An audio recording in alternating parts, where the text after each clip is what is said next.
an update about my infertility journey, and I got a phone call from my doctor today, and I was hoping and praying this whole week before she called today to give me some good news, and it was bad news, you guys. Bad news that I was not expecting. I knew that I had a long road ahead of me, and I knew that my husband and I would have some challenges. But the big three challenges that Dr. Kendall told me over the phone is, one, my husband's sperm is very low. Two, my eggs, because of my age, that I'm not qualified for the IUI. And anyone don't know what IUI is, I can't remember the word, like the whole word. I just know that it's IUI, which I will get back to and tell you about the what it stands for, IUI. But basically, it's like an insemination. They take my husband's sperm and then put it in my ovaries, my eggs, and then boom, I see if it works, then I will conceive a child. But because of my age factor, according to Dr. Kendall, that IUI is not going to work. It's not going to be a great success rate for me to get pregnant. And she mentioned the third thing that's an obstacle of me getting pregnant is my fibroids. So the fibroids now is shift to the right fallopian tube, but thank God the left is open by the grace of God. So I have to give all the glory to God that He opened the left, but the right is still closed, and the right is still an issue because of the fibroids. Now, the only chance I got, according to Dr. Kendall, is the IVF, which I've been dreading. I did not want to do. I really wanted to not go that route, to be honest with you. I really did. I was really focused just doing the IUI because it seemed like it's a little bit better, a little bit cheaper, even though my husband's insurance covers infertility treatments. But I didn't want to go that route with IVF because the side effects of bloating, headaches, mood swings, I don't want to go through all that. I really don't. I'd rather go through cramping, to be honest with you, than all that other stuff. You know, and it's plus hormones injected in me. I don't like needles as it is, so then my husband has to do them. It's just so much of it's such a process with IVF, opposed to IUI. They just take your husband's sperm and then just put it in you. That's it, like a turkey base. That's it, and that's all I wanted. But I can't get that because of those three factors that's against me. And I'm like, and I'm not trying to play victim, you guys. I'm really not. But I'm like, man, the odds that's stacked against us. It's like, come on. Like, I know a lot of women can understand what I'm going through and they can relate. But I just ask myself and I ask God, why does this have to happen to us? Why does this have to happen to us? Like, I just don't understand it. You know, I know that I'm going to be quite honest with you guys. And I'm sorry for the shades. I was just crying hysterical when she told me this, and I had to keep myself together because she called me during my lunch break at work. So I had to hold my composure and not cry. But then as soon as I got to the car after work, I started bawling, I started crying, I was screaming, and I just had to pull myself together. So sorry for the shades. It's just like I'm just a mess while I'm driving. Can you believe that?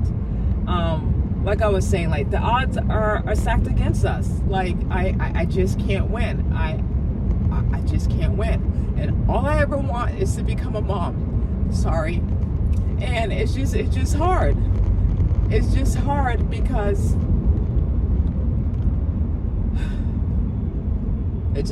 I have to go through all this. We have to go through all this. Even though my husband is supportive, but I'm the one that's going through all this in my body. I'm the one that's going to pump all these chemicals in my body and then do the transfer, go under, you know, which that's terrified me the most. So they can retrieve my my eggs for embryos, and then they have to check to see if they're viable or not, if they're good, if they have to do genetic testing to make sure that, you know, the eggs are good for me to get pregnant. It's just so much information. It's so much stuff to process, and I'm still processing this. And according to Dr. Kendall, what she told me, the IVF, I get one shot. Yeah, you know how most women are just like a cycle. I get one. That's what she said. I get one shot of this, and it's 3% successful rate if they're approved. So God forbid if it doesn't work, this IVF, that's it. I have to figure out other options, adoption, surrogacy. I don't know, and it's like, I just want that chance and that opportunity to carry my own child.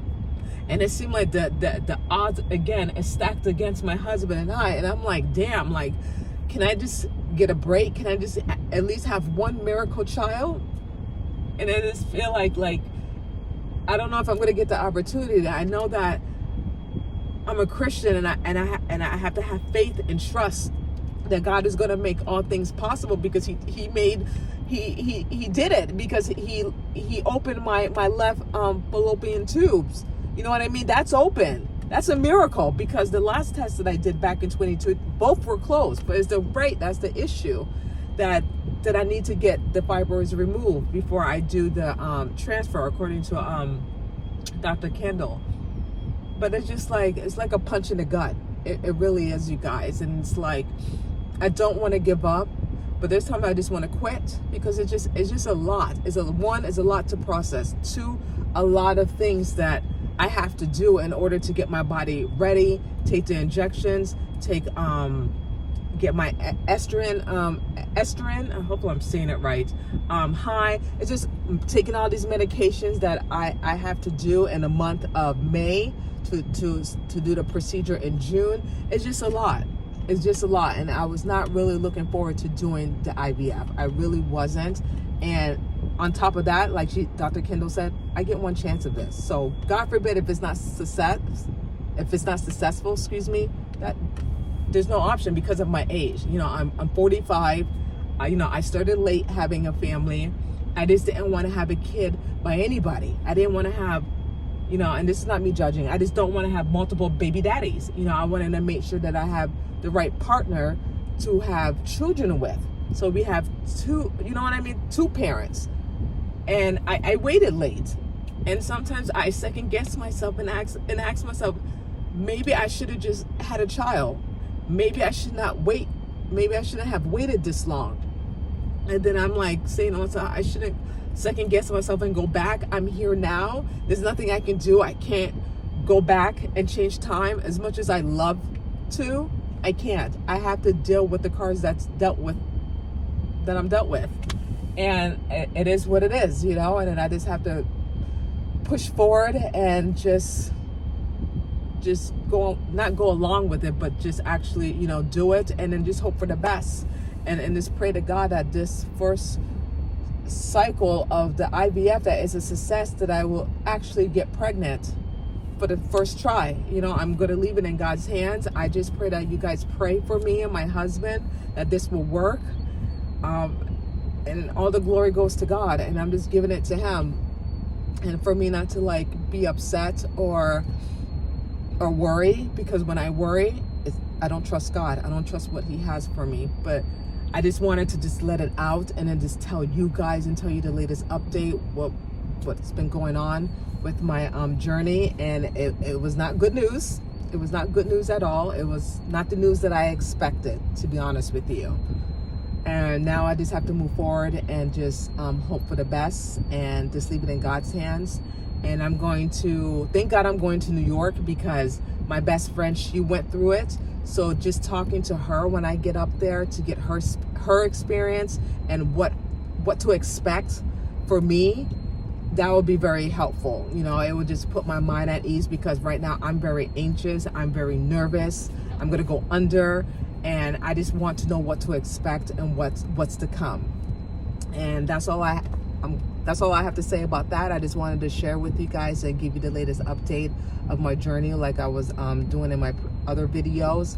And just keep praying for us, and pray that this IVF is a success, and that I will come back on this video and tell you that we are pregnant by the grace of God. Thank you so much for watching. That's it. And I will see you guys next time. Take care.